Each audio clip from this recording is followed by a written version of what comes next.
Recently, I was invited to share a presentation in front of a group of pastors, and most of the pastors really resonated. I was sharing some things that I've heard and I've learned from spending time with people who are outside of the church, and a lot of things that I get to do today.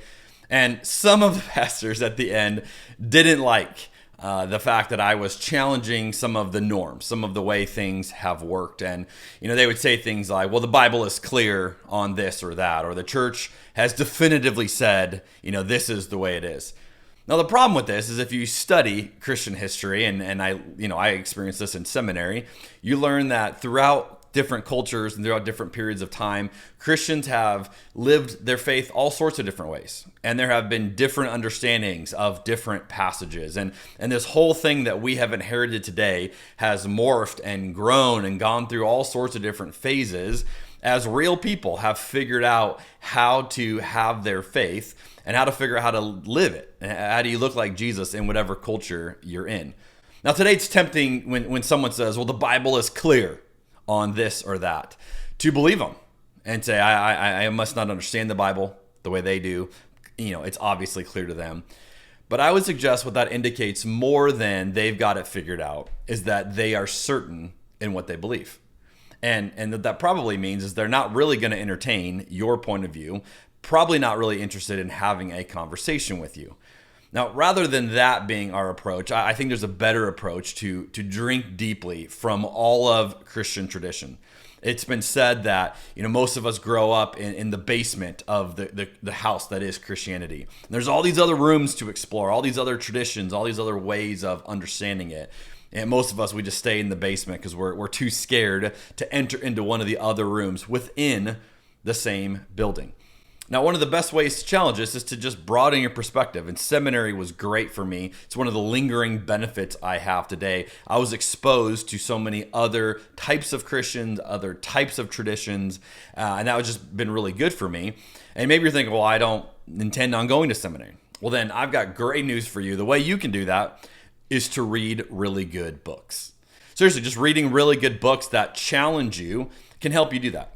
And today on my blog, I'm giving you 2 great recommendations. And if you want to check out the link below in the description, you can find the URL for that. But 2 books that I think if you read these, you're going to be moved. Number 1, by the posture in which they write, the tone in which they write. You're going to realize they are pulling from scholars and traditions that are probably not your normal background that you're used to.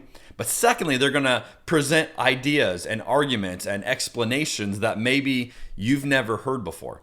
See, sometimes there can be a difference of what we hear regularly preached in the weekend message and what other people are exploring and trying to figure out.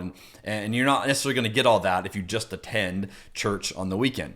But if you want to see how deep the rabbit hole goes, if you want to explore more rooms of the Christian tradition, reading books like these will be a great way to do that. And so I would encourage you, check out my blog today, check out the 2 different books that I'm recommending. And if you're thinking, whoa, I am not a person that can read theology books, have no fear. Both of these books are available on audiobook format.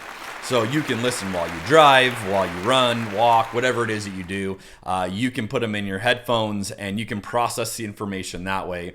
And the goal of all this is not to look at other people and say, oh, I'm better than you because I've read these kind of books. It's the opposite.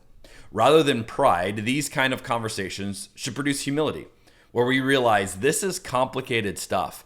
And so when someone presents something as so simple, so cut and dry, we should have some humility to say, yeah, I think it's more complicated than that. And if we are tempted to have easy answers, easy explanations, we can be guarded in that and go, yeah, maybe there's something there we need to research more. We need to learn more. And it's just so amazing to me how deep this goes. And it's a wild time. It can be very exciting to explore God from points of view that you've never seen God before. And so if that sounds interesting today, check out the books on the blog. Hopefully it has a similar effect on you that it does in me, and reminding us all that the pool is deep. Let's be kind to one another as we figure out how to navigate this together.